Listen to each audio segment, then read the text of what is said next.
Welcome to the Employer Blueprint Podcast, where leaders can develop their skills for building more efficient businesses and high-performing teams. I'm your host, Kyle Gorman.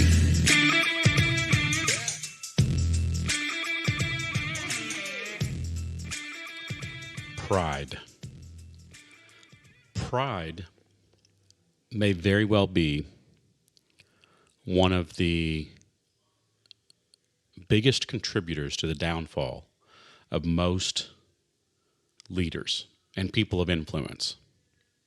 And there's this fine line that we have to walk, because as leaders, as someone that has influence in whatever area of life you are in, there's a certain level of confidence that you must have in order to perform well, because we always have situations that come up and we have to perform under pressure. And so there's this fine line between confident and being arrogant, egotistical, or prideful. And of course, in reality, the opposite of pride, the antithesis, if you will, is humility. And being a humble leader does not take away our level of confidence. It doesn't remove our confidence. But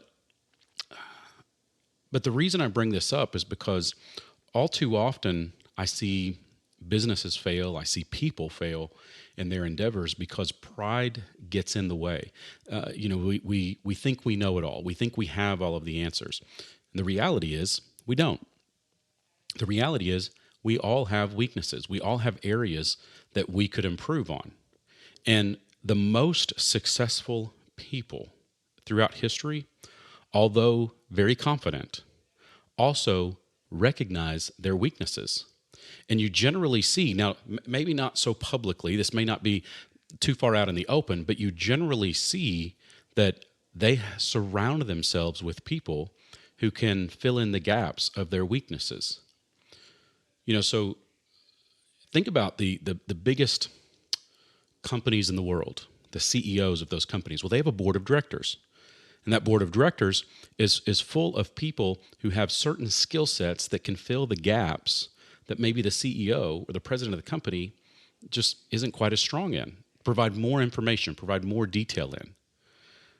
And we as leaders have got to be able to do the same thing and have a willingness to humble ourselves to others that can provide us with great information, can provide us with support and help. One of the things that I often say, we often talk about these formulas for success, steps to success, 10 steps to be the best version of whatever. Well, sometimes what we don't talk about is sort of these recipes or formulas for failure.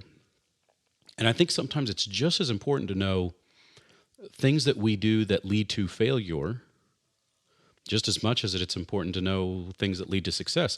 Because when we think about these formulas for success, these are things that we need to implement and incorporate into our life. But I think it's also important that we recognize the red flags that can lead to failure. And so one of these formulas of failure that I often cite is that when politics and pride are greater than your program, politics and pride greater than your program, that's a formula for failure.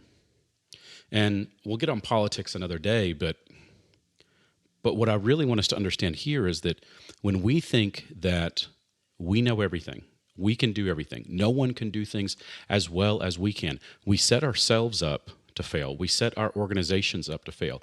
And when our pride is more important than the program, the organization, the business, the people that we are there to serve, we are setting ourselves up to fail. And I believe that we have to understand that we owe it to the people around us to humble ourselves to them. Because when we take on a leadership role, our responsibility is no longer just simply about us. Our responsibility isn't just making sure that I'm taken care of. Our responsibility is about making sure that everyone around us is taken care of as well, that they are supported, that they are guided.